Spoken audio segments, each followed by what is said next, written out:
Welcome to Backstage with Richard Ridge.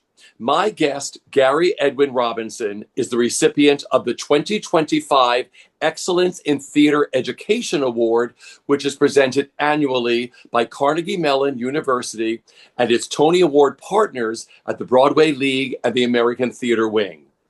Edwin now heads the Theater Arts program at Boys and Girls High School in Brooklyn and passes along his passion for theater.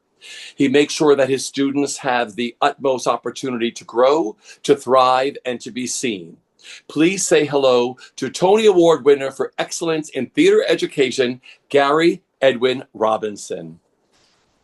Hello, hello, hello. Well, first of all, how are you and where are you? Ooh, I am doing fine. I looked forward to this. I was so excited, and I said, "You got to get some sleep," you know. And so here I am. Thank you for inviting me, and I look forward to this great interview. Perfect. Well, congratulations on your Tony Award. Have you been able to put this honor into some kind of perspective and what it all means to you? There, Tony night, and your speech was so beautiful, but it's got to be overwhelming and surreal, right? Yes, I have been trying to put it together for myself and recognizing that I'm being recognized is something that's ongoing. It's every day. I wake up and I think about what just happened. So I am thrilled, and it is a new beginning in theater, a new undertaking, a new doors are opening, new students. Uh, I'm at another school as well, Creators Academy. Uh, so I'm reaching more students. And that's, the whole recognition award, just an absolute honor. Okay, so you got the call that this was happening. I mean, where were you? And you were like, oh my gosh, is this happening to me? Oh, there's a story behind this. I came into work one day and the secretary said, you're scheduled for a conference with the principal, and I'll be covering your class. The payroll secretary is going to cover my classes. Okay. So I think, I didn't hand in something. I didn't. So I brought my files down, everything, and I get into the principal's conference room. And there was one meeting that I had missed. And I said, oh, I'm going to watch this video. It's going to explain for me. So, there are people on the screen. And I said, I'm going to watch this video. And then all of a sudden, the people on the screen start talking to me. Hello, Mr. Robinson. And all I heard was, congratulations, you are the recipient and the winner of the excellence. And when they said that, everything went shh, and I was in absolute shock. And I stayed there for a moment. I was like, I know I heard, but did I really hear? So it was a moment of uh, excitement, a moment of being transported immediately. And I was like, okay, where am I? That out of body experience. So it was came as a complete shock. I wasn't expecting it. And again, an honor and shock. Okay, so take me to the night of the Tony Awards. There you are at Radio City Music Hall, going on that stage, accepting this award, and thousands and thousands and thousands of people in that theater clapped for you at this beautiful honor. What were you thinking when you were on stage? Um, I felt very comfortable. As I had mentioned in the my acceptance speech, I was actually at Radio City Hall at age 15. and I was singing with the All City High School chorus and orchestra. It was the Easter sunrise service, uh, and very comfortable. And I loved Radio City, and I'd been going there since a little kid, seeing the Christmas spectacular show. So I was comfortable with that. And then when I came back years later as a professional, I was singing backup singing, as I said, for Miss Diana Ross. So when I walked out there, the space, the stage, I was familiar with. And also I worked with George Faison as his assistant. So when Porgy and Bess was presented at Radio City, I was there with him as his assistant. So I was very comfortable with the Radio City Music Hall stage and the enormity of that space. So I was very comfortable and well received by the audience, and that helped me feel even more, comfortable. It's such a beautiful place. This is such a beautiful honor. Where does your Tony Award live? So I'm sorry, we, Where, where do you have your Tony Award? Where is it living? I knew that question was coming. My Tony Award sits on top of my Steinway piano. Yes. And it's a constant reminder for me that uh,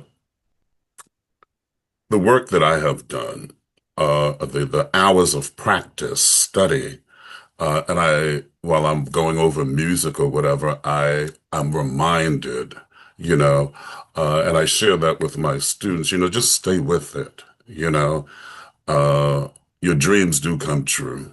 And so it's on top of the piano, and it's just a constant reminder. I'm moving in the right direction. Did you bring it to school? Did you let your students see it? Oh, my student said, we're going to get to hold the Tony Award. I said, I don't know about all that, but I will bring it to school. And I did. And they stood in absolute surprise. Uh, one student, I put it down to take some pictures, right? And one student actually went over and picked it up and held it up. And, I said, okay, if it's going to make him feel good, yeah, hold it. It's possible. So, yeah.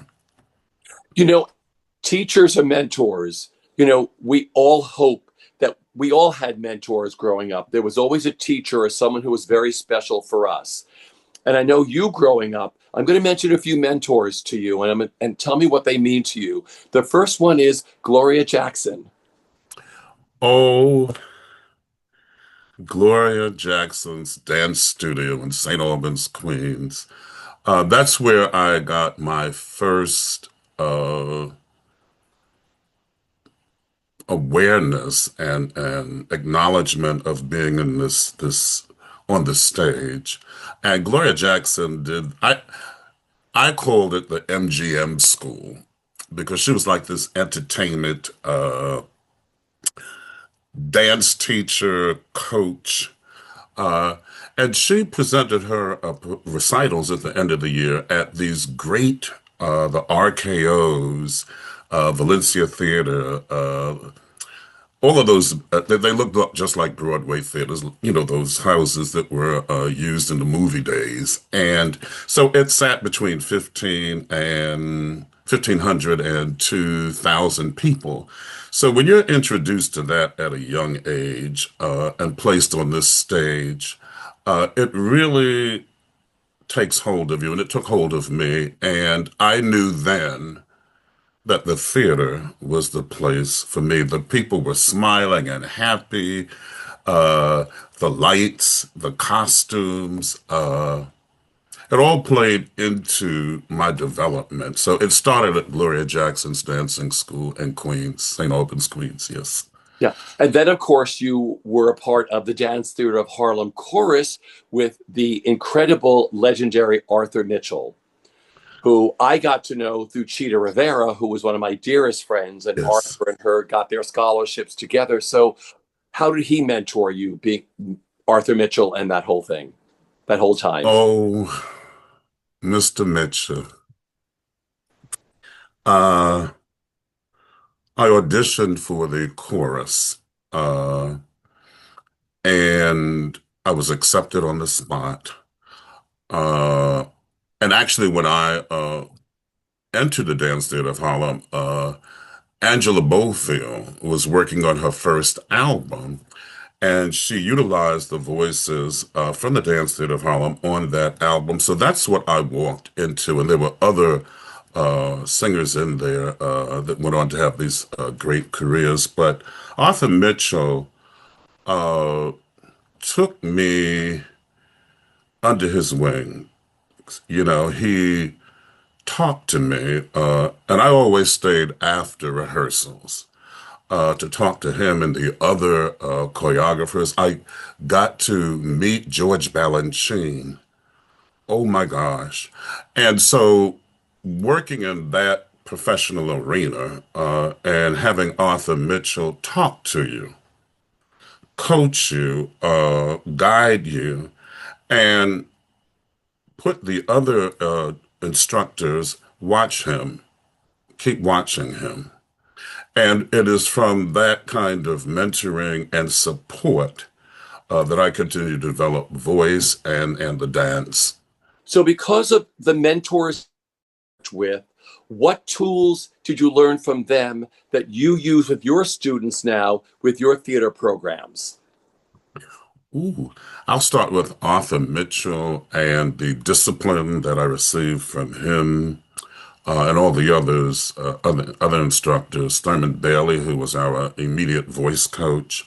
Uh, Rehearsals, going home, doing your homework, coming to rehearsal with your work known. So that when you're getting to rehearsal, it's basically you're working on the show. Okay. Your lines are learned, your music is learned, you've done your choreography, and in the rehearsal, you are knocking out the kinks. Uh, George Faison taught me about paper. uh, Paper and rehearsal and stage management. Oh, I got that. Know your show. Know your show. Know your craft.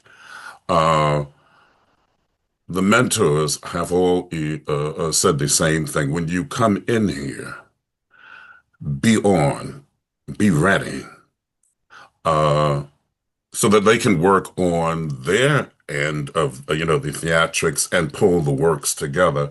So the most important thing is coming to rehearsal prepared, knowing your lines, knowing your choreography, knowing your music, so that we can produce a greater work. And everyone collaborates with that process. The costume designers, the musicians, all that comes together.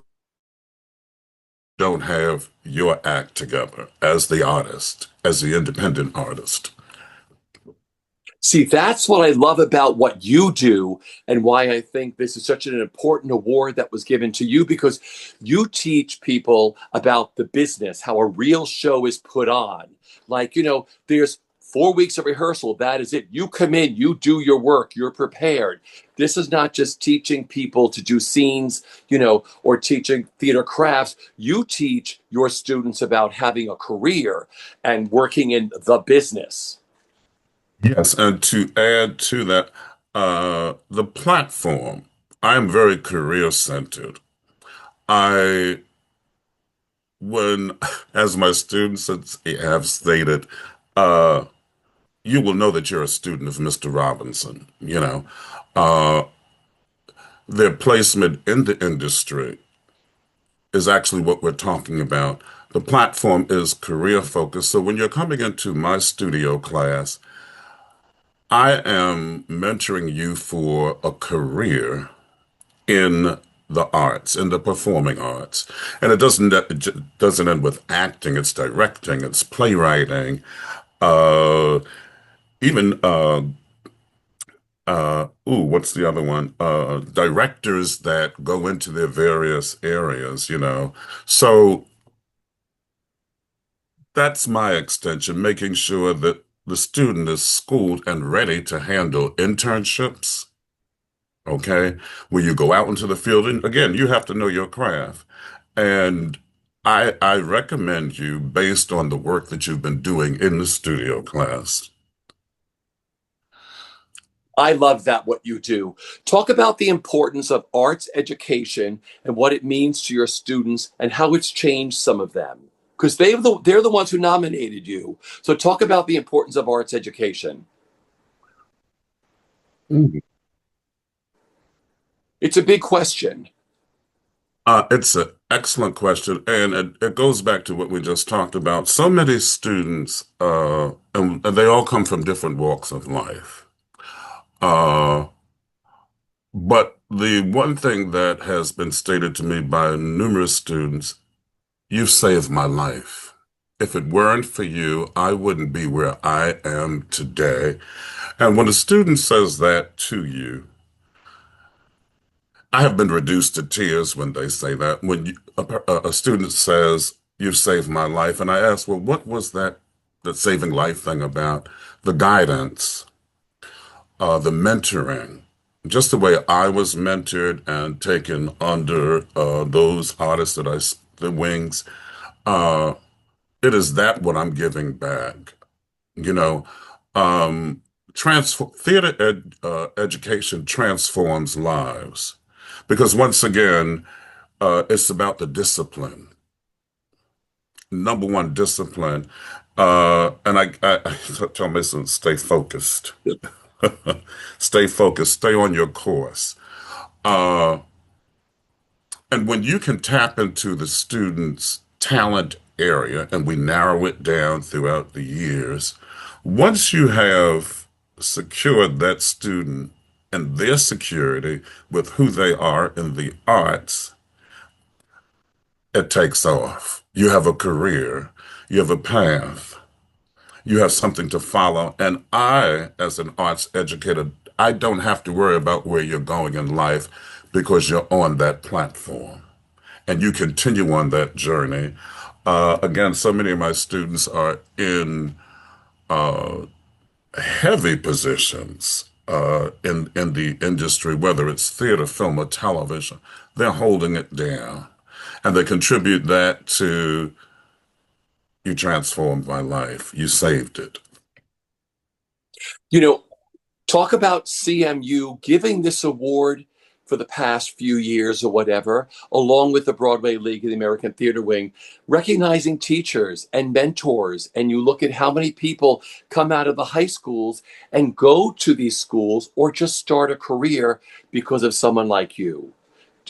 What it meant to you that CMU called you and said, "You've got this award."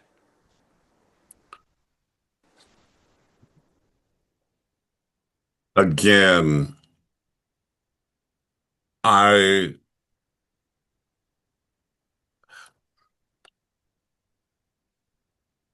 what I do uh in the area of theater education, and when I was in undergraduate school figuring this out and going for my undergraduate degree, there was no mention of awards, anything like that. This was something I found for myself. This was needed.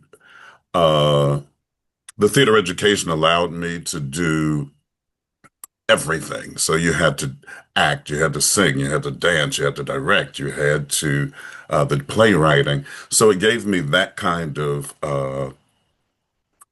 eclectic kind of experience. I said, "Oh, this is for me."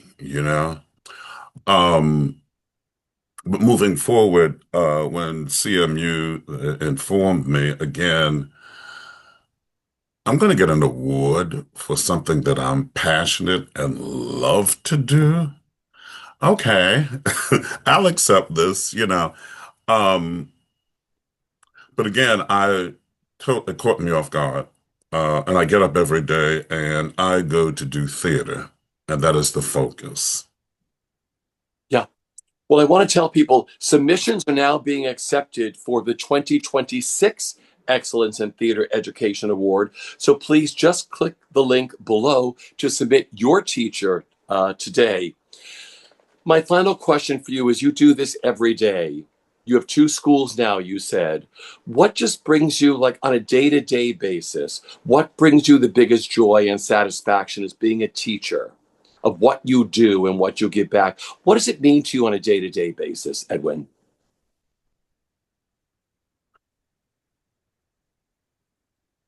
The joy for me is doing theater.